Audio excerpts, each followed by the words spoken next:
He couldn't on his own, and you cannot get to heaven. Yes. On your own. On your own.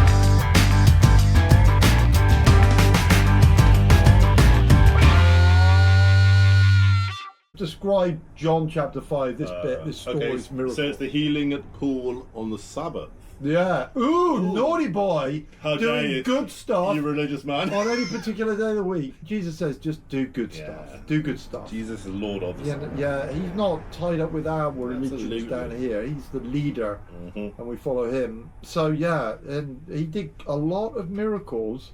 There's your homework. How many miracles and how many things did he do on the Sabbath which annoyed the Pharisees? I don't know. Quite a lot. Yeah. And he wasn't scared of them at all. And there would have been people who were worried about what other people thought. Yeah, of course. Especially the religious leaders, worried what they thought and thinking, oh no, wow, look, he's...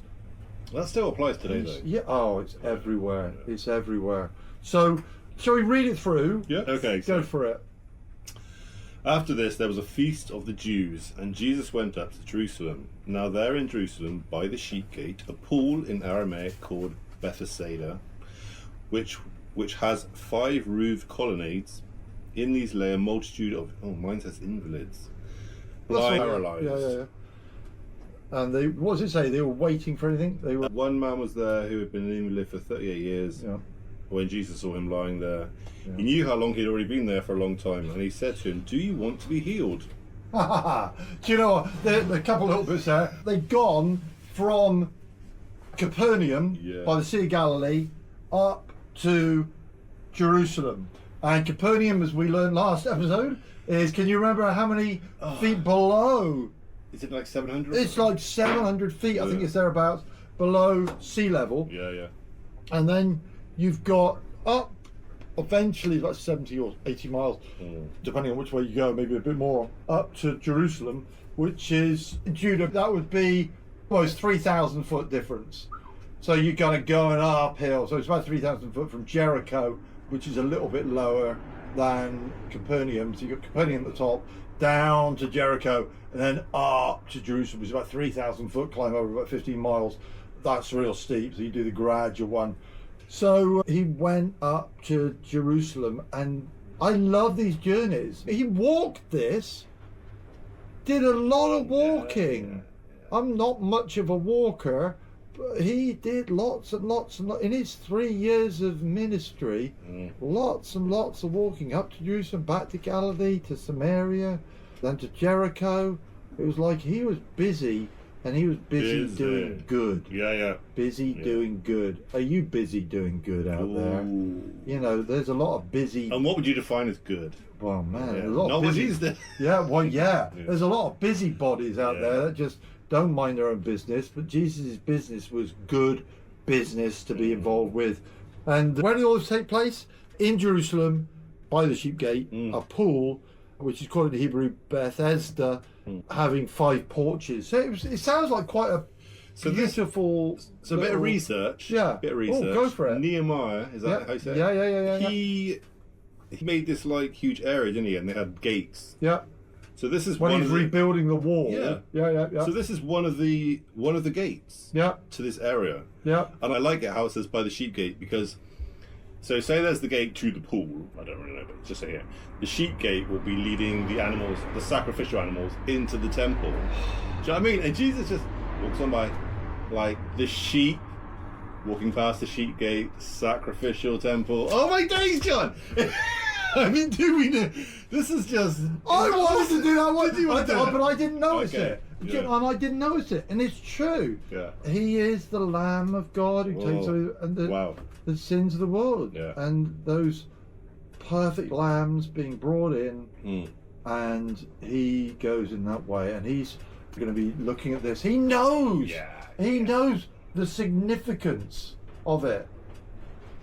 This is where I'm coming later on. In a few years' time, I'm going to be coming here. I'm going to be the sacrifice. Yeah. Right now, I've got work to do, which is pointing people in the right direction. Yeah. And so many people are going in the wrong direction. And you know, I'd never noticed that before, the sheep gate. And there was this pool where you could wash and be clean or be healed. There was some crazy miracle, which we'll read about.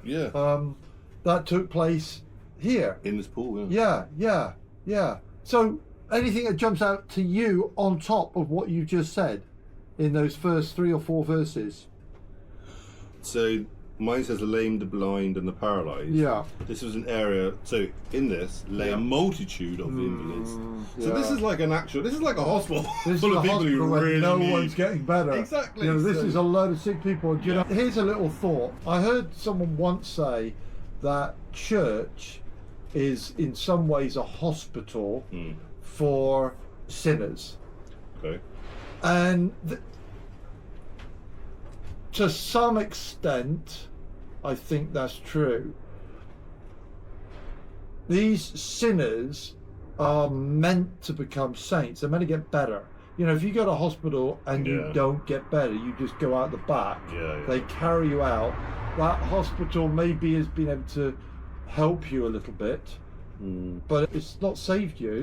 You died and you're buried. And in fact, everyone who goes through this life goes to hospital, dies. You go to the hospital, what's your success rate? Who doesn't die? That everyone dies. We're all going to face that. And this area near where Jesus ended up being was full of physically needy people, sick people, blind people, lame people, paralyzed people, and they were in hoping that there would be some miracle take place. But it always seemed to be for someone else. It's like they're waiting, but it's always someone else's turn. And do you know what? And I think that's like hospital. You're waiting in for ages, and then someone just walks in and just walks straight past you. You're like, I've been here for 12 hours. Yeah, the pool of Bethesda sounds a little nicer than the corridor. Well, yeah. Really. The car park. Yeah. Something's gone wrong, and I think it's because in society and in life, we've gone to the world's hospital, as it were. We haven't come to the Lord. The Lord turns up, and things change. Absolutely. At least for one. And the big question is why the one? Why the one? Everyone? Because there's loads of them. God's got a plan. He's up to something. Oh yeah, absolutely. Go on and tell me some more. It says here that he'd been here for 38 years, which is quite a long time. That's longer than you've been alive, isn't it? Are you over that now? I'm over that now. Are you really? Just a little bit. But that's basically the whole of your life. Pretty much. That's a long time. And he's been waiting. In the swimming pool, it's a long time, isn't it? For something to happen, do you know what I mean? So... That's a long time. Well, that tells you patience. Yeah. But he could also have given up. You know what I mean? Do you want to be there just giving up, waiting?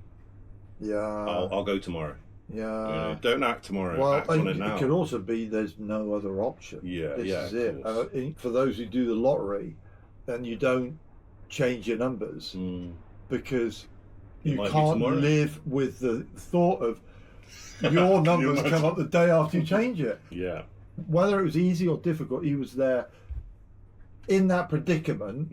38 years. We're not quite sure whether he'd been there for 38 years or whether he'd just been in that illness. For 38 years. Agreed. So we don't actually know how old he is. This might have been his first day there. No, actually, we indicated it wasn't his first day. No. If he's been there for 38 years, or he's been sick for 38 years. Yeah. So, but it says here that Jesus already knew he'd been there a long time. Yeah. Do you want to be healed? Here's your moment. Here is your moment. Yeah. Do you want everlasting life? Question. Do you want it? Do you want? Yeah. He said to this man, knowing the situation really, really well, better than the man. I mean, that would have freaked me out. Said, you've been here for 38 years. How on earth could you know this about me? Well, he knows everything. Yeah. Do you want to be made better? Why do you think he asked, do you want to be made better? Like, that's an option. Some people get stuck in a rut of illness. Yeah. It becomes their identity, especially after a long time. Yeah. All they want to talk about is their knees and their rheumatoid arthritis or whatever it is. And it's Sorry about that. Please stop. Like some people only talk about weather or the lack of money or too much money or whatever it is. So it becomes them. It's bitterness, isn't it? And it would be easy to understand why this guy could be bitter or stuck. Yeah. He goes on to say, do you want to be healed?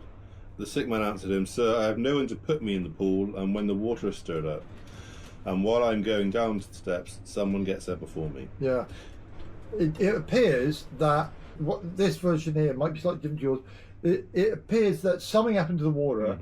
This version says that an angel at times went down into the water, stirred it up, and then it's like a race, mysterious. Yeah. And whoever went in first, they were made well. Yeah. This must have happened before, and it was at maybe it's peculiar times. You know, you'd be dozing away, and you go, oh, and you try and make your way there, and you know this guy's paralyzed, he can't get there, and someone else always gets there before him. He hasn't got anyone to help him.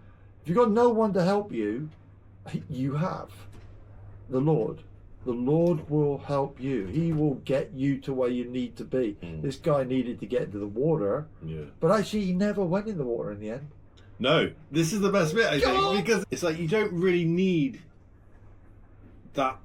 Like, so he was waiting this whole time for this water to boil. So not boil. Boil! Jump in the boiling water. Stir up, sorry. Children, don't play boiling water. Yeah. But it just goes to prove that he just needed Jesus. Yeah. He just needed one word again from Jesus. Like last time. Yeah, like, take him at his word. Exactly. It's funny how the man said, I can't. Yeah. So with men it's impossible, but with God it's not that's impossible. a good point. Another good observation. You're nailing these observations. That's Matthew 19:26. Yeah, so that we can't. He couldn't on his own, and you cannot get to heaven. Yes. On your own. On your own, no matter how good you are. And you're not good enough. Trust me. No. It was never about being good. It was about waiting for Jesus to save you, asking him to save you. You got to do it, haven't you? Yeah. And you know what about waiting 38 years? Wow. Yeah, that's. Was he only looking at the water? It's a situation, isn't it? He's focusing on the situation. He's not really focusing on anything else. How close do you think he got to getting in there? He's just about to dive in, and someone else jumps in front of him who comes leaping out, and he's going, "You're kidding me! I'm never going to get there." Yeah. And there would have been new people coming along. It wasn't, you know, because they've only been there like the first time they turn up. You can only keep that momentum going for so long, can't you? Before you start thinking, oh, I can't do it anymore. Yeah, exactly. Well, you know, this last week, another friend of mine has died, and he put up a valiant fight, and he was in our youth club. I remember him when he was 11 and younger than that, and he's left a wife and 2 young girls behind, and he's gone. And I can't speak into his life now. I loved him as a friend for a long time, and it's hard. That opportunity kind of goes for life. This man's 38 years of trouble, and that's for a reason.